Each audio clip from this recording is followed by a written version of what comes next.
Viewers अस्सलाम वालेकुम। I welcome to all of you. आज का जो हमारा टॉपिक है वो हम इनकम इफ़ेक्ट को डिस्कस कर लेंगे और देखेंगे कि इनकम इफ़ेक्ट का जो कंज्यूमर डिमांड है उसके ऊपर क्या इम्पेक्ट पड़ता है।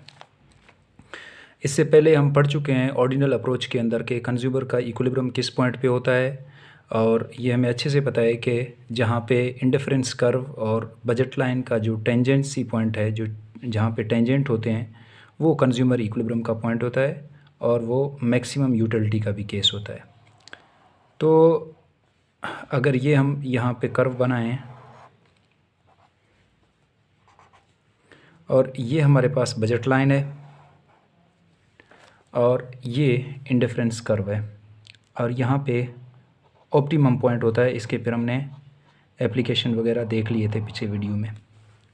अब ये इंडिफरेंस कर्व है और ये बजट लाइन है। अगर यहाँ पे इनकी जो टेंजेंसी है ये ऑप्टिमम पॉइंट होता है, ये हम पहले डिस्कस कर चुके हैं। अब जब बाकी चीज़ें सेम रहें, if other things remain constant when income of the consumer increases, और इनकम भी कौन सा income? Nominal income. When the nominal income of the consumer increases and other things are held constant, तो ये जो बजट लाइन है, this budget line shifts either downward और upward. तो ये इनकम के ऊपर डिपेंड करता है। जब इनकम कम होता है तो ये डाउनवर्ड शिफ्ट करता है, और जब इनकम इंक्रीज़ कर जाता है तो ये अपवर्ड शिफ्ट करता है, from left to right upward. तो यहाँ पे हम इनकम इंक्रीज़ का केस देख लें तो ये यहाँ से शिफ्ट कर जाएगा, पैरेलल शिफ्ट करेगा from left to right upward, यहाँ पे शिफ्ट करेगा। अब यहाँ पे कंज्यूमर के पास 3 केसेस आ सकते हैं, बल्कि 4 केसेस आ सकते हैं। 4 केसेस कौन कौन से हैं कि या तो कंज्यूमर का विद रिस्पेक्ट टू, अगर हम एक्स एक्सिस ले लें, ये एक्स गुड की हम बात कर रहे हैं, तो कंज्यूमर के पास क्या केस हो सकता है? या तो ये हो सकता है कि consumer with the same amount जो कंजप्शन है वो गुड एक्स की, जितना इनकम इंक्रीज़ कर गया, विद द सेम अमाउंट ये अपना गुड एक्स या जो गुड एक्स है उसकी कंजप्शन इंक्रीज़ कर जाए, तो बजट लाइन जो इंडिफरेंस कर्व है वो यहाँ पे आ जाएगा। या इस तरीके से भी हो सकता है कि इनकम इंक्रीज़ कर जाए और ये इसकी जो कंजप्शन है वो कम कर दे। वो पहले ये कंज्यूम कर रहा है, अब ये कंज्यूम कर ले, मतलब इस पॉइंट पे इंडिफरेंस कर्व आ जाए। और ये भी केस हो सकता है कि with the increase in income level जो कंजप्शन लेवल है, इंडिफरेंस का जो consumption level for good x है वो ज़्यादा इंक्रीज़ कर जाए। मतलब पहले अगर इतना कंज्यूम कर रहा है तो अब इससे भी ज़्यादा कर ले, इस पॉइंट पे आ जाए। ठीक है। और तीसरा पॉइंट ये हो सकता है कि with the increase in income level वो उसको इंक्रीज़ ना करे, मतलब जो consumption level of good x है वो उसको इंक्रीज़ ही ना करे, न्यूट्रल रहने दे। तो ये जो तमाम पॉइंट्स हैं ये असल में नेचर ऑफ गुड्स को शो कर रहे होते हैं। ये जो 4 केसेस होते हैं, ये चारों केस नेचर ऑफ गुड्स को शो कर रहे होते हैं। तो इसमें जो पहला केस है वो हमने नॉर्मल गुड्स की बात की थी, नॉर्मल गुड्स, और इसी नॉर्मल गुड को नेसेसरी गुड्स बोलते हैं, नेसेसरी गुड्स। अब इसमें हमने देखा कि ये नॉर्मल गुड मतलब एक गुड आ गया, फिर टाइप्स ऑफ गुड बन जाते हैं ना, nature of goods, types of goods. दूसरा जो है इन्फीरियर गुड्स, इन्फीरियर गुड्स, और जो थर्ड है वो हमारे पास इसको बोलते हैं लग्जरी गुड्स, लग्जरी गुड्स या सुपीरियर गुड्स, सुपीरियर गुड्स, और जो फोर्थ है वो न्यूट्रल गुड्स।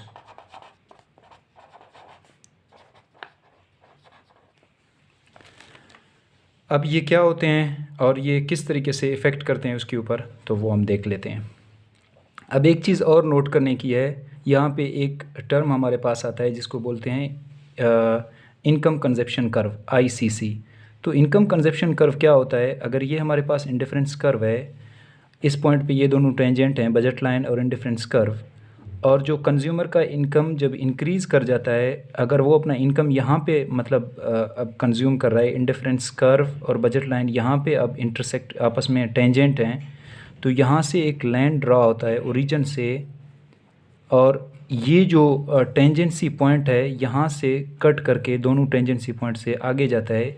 इस कर्व को बोलते हैं ICC, इनकम कंजप्शन कर्व।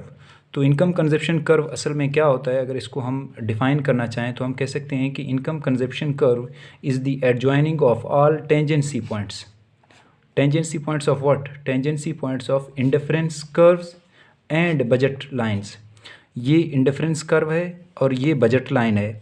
तो tangency points of indifference curves and budget line due to increase in nominal income. Price की वजह से इंक्रीज़ नहीं हुआ, बल्कि प्राइसेस कांस्टेंट हैं और अदर फैक्टर्स भी कांस्टेंट हैं, इनकम इंक्रीज़ कर गया। और ये भी हमें पता है कि जब इनकम लेवल इंक्रीज़ करता है तो बजट लाइन शिफ्ट होता है पैरेलल, तो ये पैरेलल शिफ्ट हो गया। तो due to increase in nominal income level the prices of the goods and other factors are held constant. तो प्राइसेस ऑफ गुड्स और अदर फैक्टर्स जब कांस्टेंट रहें, जब income of the consumer increase कर जाए, तो जिसकी वजह से वो from lower combination of goods to higher combination of goods की तरफ जब मूव कर रहा है, from lower indifference curve to higher indifference curve, उनकी जो टेंजेंसी पॉइंट है उनको अगर हम ज्वाइन कर लें तो वो हमारे पास ICC बन जाता है, और ये इनकम कंजप्शन कर्व है। तो ये तो हो गया यहाँ तक। अब हम आगे केस देख लेते हैं कि नॉर्मल गुड्स के केस में डायग्राम किस तरीके से बनेगा और उसका इलास्टिसिटी क्या होगा, नेचर कौन से गुड्स होंगी ये, और फिर इन्फीरियर गुड्स और फिर लग्जरी गुड्स, और इसी तरीके से न्यूट्रल, जो न्यूट्रल गुड्स का केस होता है वो तो मतलब इस तरीके से होता है कि ये पहले यहाँ पे कंज्यूम कर रहा है, IC इंडिफरेंस कर्व है। अब जब उसका इनकम लेवल इंक्रीज़ कर गया तो इसने कंजप्शन ऑफ X गुड्स की बात करें, न्यूट्रल गुड्स, अगर X की हम बात करें तो इनकम लेवल तो इसका इंक्रीज़ कर गया, लेकिन इसने X का कंजप्शन इंक्रीज़ नहीं किया, ना इंक्रीज़ कर लिया ना डिक्रीज़ कर लिया। तो ये जो हमारे पास पॉइंट देखें सेम है, तो ये जो हमारे पास पॉइंट बन जाता है, तो इस केस में ये न्यूट्रल गुड्स कहलाते हैं। तो ये न्यूट्रल का तो सिंपल सा कंसेप्ट है, न्यूट्रल गुड्स बन जाते हैं। अब हम इसमें डिस्कस कर लेंगे कि नॉर्मल गुड्स के केस में क्या इम्पैक्ट होगा, इन्फीरियर और लग्जरी गुड्स के केस में या सुपीरियर गुड्स के केस में क्या होगा। तो मैं इनका डायग्राम बनाता हूँ पहले, फिर वीडियो जो है पहले 1 मिनट के लिए पॉज करते हैं।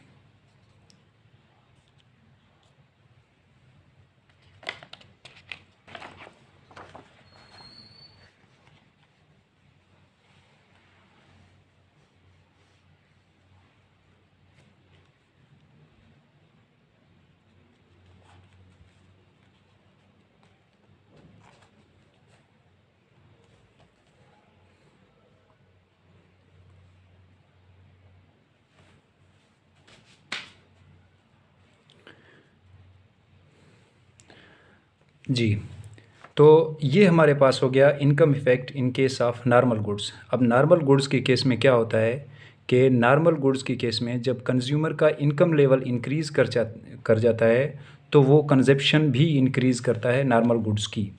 अब नॉर्मल गुड्स कौन सी गुड्स होते हैं, नेचर क्या होता है इनका, जैसे फूड आइटम्स हैं, क्लोथिंग है और हाउस अप्लायंसेस वगैरह, ये तमाम चीज़ें जो है नॉर्मल गुड्स की कैटेगरी में आते हैं। अब यहाँ पे एक चीज़ जो ज़रूरी है नोट करना कि जो गुड्स को हम कैटेगराइज़ करते हैं, नॉर्मल गुड है, कोई नॉर्मल गुड है, सुपीरियर गुड है, इन्फीरियर गुड है, ये तमाम लोगों के लिए एक जैसे नहीं होते। ये डिपेंड करते हैं, they depend upon time place, ठीक है, और फिर इसके अलावा पर्सन, मतलब काफ़ी चीज़ों के ऊपर डिपेंड करते हैं। अब लेट्स सपोज अगर हम बात करें AC की, ठीक है, अब AC एक जो सर्द इलाका है वहाँ पे शायद ये लग्जरी गुड बन जाए, लेकिन अगर एक गर्म इलाका है, गर्म सिटी है, वहाँ पे ये तो ज़रूरी है, नेसेसिटी बन जाता है। तो इसी तरीके से बाकी गुड्स हैं वो कुछ लोगों के लिए जो है लग्जरीज बन जाते हैं, कुछ लोगों के लिए वो नेसेसिटी गुड्स में शामिल हैं। अब फ़र्ज़ कर लें आप मोबाइल फ़ोन की बात कर लें, तो मोबाइल फ़ोन या जो इंटरनेट है, जिन लोगों को उससे कोई काम नहीं है वो उनके लिए शायद कोई लग्ज़री गुड बन जाए, लेकिन जिन लोगों का काम है इससे, वो इसी से काम करते हैं डेली, तो उनके लिए वो नेसेसिटी गुड्स है, ज़रूरी चीज़ है।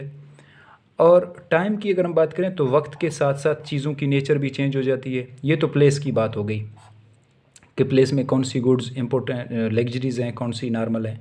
टाइम की बात करें, टाइम के साथ साथ जो है चीज़ें लग्जरी से नेसेसिटी बन जाती हैं और नेसेसिटी से लग्जरी भी बन जाती हैं। तो वो भी इसी तरीके से, जैसे मोबाइल है, टेक्नोलॉजी है, इंटरनेट, ये तमाम चीज़ें वक्त के साथ साथ इंसान की ज़रूरत बन जाती हैं, जिनके बग़ैर रहना मुश्किल हो जाता है, तो वो फिर नेसेसिटी गुड्स बन जाती हैं।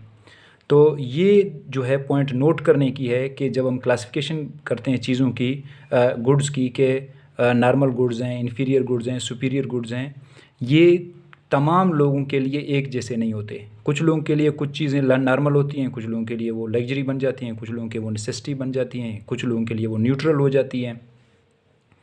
तो ये तमाम चीज़ें जो है वो फ़र्क करती हैं। अब लेट्स सपोज़ अगर एक शुगर का पेशेंट है, तो उसके लिए जो शुगर के टैबलेट्स हैं वो उसके लिए नेसेसिटी बन जाती हैं, लेकिन जिसको अगर ये बीमारी नहीं है तो उसके लिए उसकी कोई ज़रूरत नहीं है, कोई डिमांड नहीं है। तो ये चेंज होते रहते हैं, ये चीज़ नोट करने की है। अब अगर नॉर्मल सर्कमस्टांसिस की अगर बात करें, तो तब चीज़ों को जब हम कैटेगराइज़ करते हैं तो फिर हम कहते हैं जो फूड आइटम्स हैं, क्लोथिंग हैं, होम अप्लायंसेस हैं एंड अदर थिंग्स, ये तमाम नॉर्मल गुड्स की कैटेगरी में आ जाती हैं। जब भी कंज्यूमर का इनकम इंक्रीज़ करता है तो ज़ाहिर सी बात है वो फूड आइटम्स पे ज़्यादा खर्च कर लेगा, वो क्लोथिंग पे ज़्यादा खर्च कर लेगा, होम अप्लायंसेस पे ज़्यादा खर्च कर लेगा। लेकिन यहाँ पे अच्छा ठीक है, ये जब ज़्यादा खर्च करेगा तो इट्स मीन इनका जो इफ़ेक्ट होगा वो पॉजिटिव इनकम इफ़ेक्ट होगा। जब पहले से ज़्यादा खर्च कर रहा है, यहाँ पे भी देख लें, पहले कंज्यूमर का इनकम ये था तो ये इतनी चीज़ें ले रहा था, ए पॉइंट पे ये इतनी ले रहा था। अब जब उसका इनकम लेवल इंक्रीज़ कर गया, ए से बी पे यहाँ पे आ गया, तो उसने पहले से ज़्यादा ले ली हैं चीज़ें। तो अगर एक्स गुड्स की हम बात करें, नॉर्मल गुड्स है, एक्स नॉर्मल गुड है, तो पहले वो एक्स नॉट ले रहा था, अब वो एक्स वन ले रहा है। फिर इसी तरीके से जब यहाँ से इंक्रीज़ कर जाता है तो एक्स टू ले रहा है। तो ये पॉजिटिव हो गया, पॉजिटिव इनकम इफ़ेक्ट है इसके साथ। फिर तीसरा आ जाता है इलास्टिसिटी। अब इलास्टिसिटी इस चीज़ को कहते हैं कि whenever the income of the consumer increases, the demand for the normal goods does not increase with the same pace. Whenever the elasticity of the consumer, whenever the income of the consumer increases, the demand for the normal goods does not increase with the same pace, does not increase with the same proportion. तो ये जब same proportion से increase न कर जाए बल्कि less proportion से increase कर जाए, तो इसको कहते हैं इलास्टिसिटी लेस देन वन। तो इलास्टिसिटी लेस देन वन के इनकम तो इंक्रीज़ कर गया, अगर इनकम 100% इंक्रीज़ कर रहा है, ठीक है, तो डिमांड फॉर नॉर्मल गुड्स जो है वो लेट्स सपोज 70% इंक्रीज़ कर जाए। अब 100% के बदले 70% इंक्रीज़ हो गया, तो ये हमारे पास लेस देन वन का केस आ जाता है इलास्टिसिटी के केस में। अच्छा, फिर उसके बाद इसका एक और नाम भी है, अदर नेम्स। ये जो नॉर्मल गुड्स हैं इनको नेसेसरी गुड्स भी कहते हैं, और जो ज़ाहिर है कि जो है कंज्यूम करता है हाउस होल्ड, इनको अपनी डेली लाइफ में यूज़ करता है, तो ये हो जाती हैं। अब ये तो नॉर्मल गुड्स का केस हो गया। अब जो सेकंड हमारे पास गुड्स हैं वो हमारे पास इन्फीरियर गुड्स हैं। इन्फीरियर गुड्स कौन सी गुड्स होती हैं? ऐसी गुड्स होती हैं कि जब इनकम कंज्यूमर का इंक्रीज़ कर जाए तो उसके साथ साथ वो उनकी कंजप्शन को कम करता है। अब यहाँ पे देखें, पहले कंज्यूमर का इनकम लेवल ये था तो वो इतने ले रहा था इन्फीरियर गुड्स, ये यहाँ पे फ़र्ज़ कर लो एक्स नॉट ले रहा था। अब जब इनकम लेवल उसका इंक्रीज़ कर गया तो इसने इनकी कंजप्शन को कम कर दिया, एक्स वन। फिर जब मज़ीद इनकम लेवल इंक्रीज़ कर गया तो उसने इनकी कंजप्शन को कम करके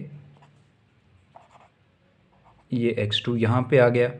तो ये लेफ़्ट की तरफ लेफ़्टवर्ड मूव कर रहे हैं। When ever the income of the consumer increases, the demand for the inferior goods decreases. तो ये कौन सी गुड्स होती हैं? जैसे पब्लिक ट्रांसपोर्टेशन है, ग्रॉसरी प्रोडक्ट्स हैं और कैंड फूड आइटम्स हैं, ठीक है। तो ऐसी चीज़ें जब कंज्यूमर का इनकम इंक्रीज़ करता है तो जाहिर सी बात है, अगर कंज्यूमर का इनकम इंक्रीज़ कर रहा है तो वो पब्लिक ट्रांसपोर्टेशन के बजाय अपनी एक पर्सनल गाड़ी में आना जाना पसंद करेगा। तो कैंड फूड के बजाय वो फ्रेश फूड्स की तरफ मूव कर जाएगा। तो इनका इफ़ेक्ट क्या होता है? नेगेटिव इनकम इफ़ेक्ट है कि जब इनकम इंक्रीज़ कर रहा है तो इनकी डिमांड इनका डिक्रीज़ कर रहा है। फिर इलास्टिसिटी का क्या रोल है? Negative income elasticity. अब इलास्टिसिटी, इनकम इलास्टिसिटी वैसे होता क्या है? Income elasticity is equal to percentage change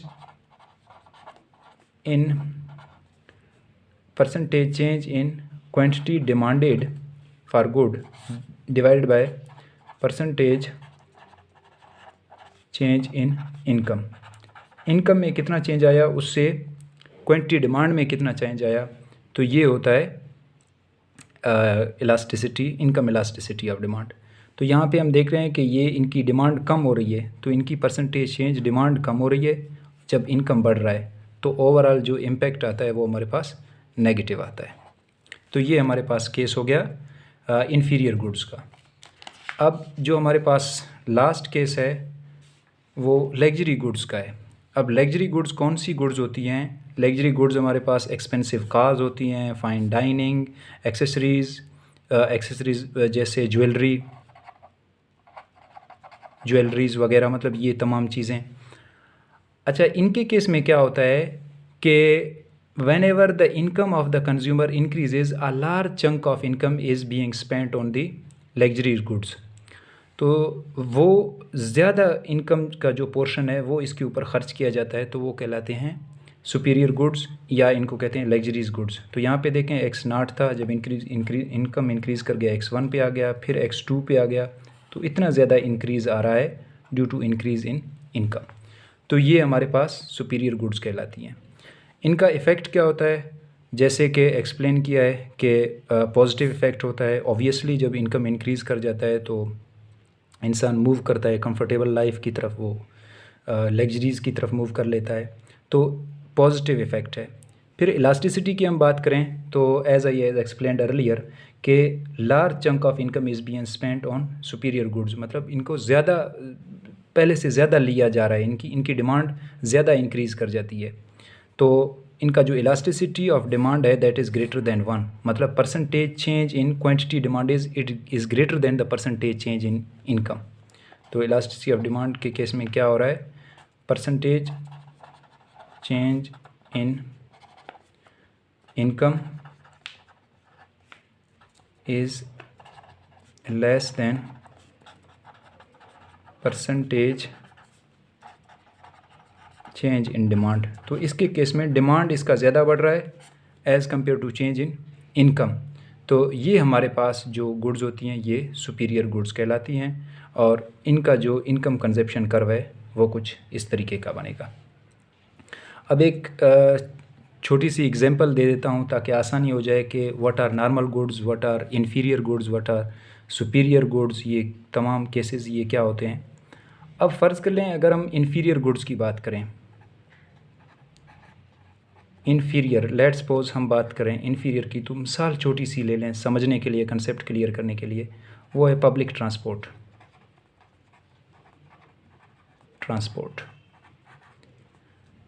जब इनकम नॉर्मल गुड्स की बात करें तो वो है प्राइवेट कार या प्राइवेट व्हीकल, और जब लग्जरी की बात करें तो लेट्स सपोज वो हमारे पास है स्पोर्ट कार या एक्सपेंसिव कार। जब भी इनकम कंज्यूमर का इंक्रीज़ कर जाता है तो वो पब्लिक ट्रांसपोर्ट छोड़ देता है, नॉर्मल मतलब अपने लिए एक नॉर्मल सा प्राइवेट कार या व्हीकल जो है उसमें वो आना जाना स्टार्ट कर लेता है।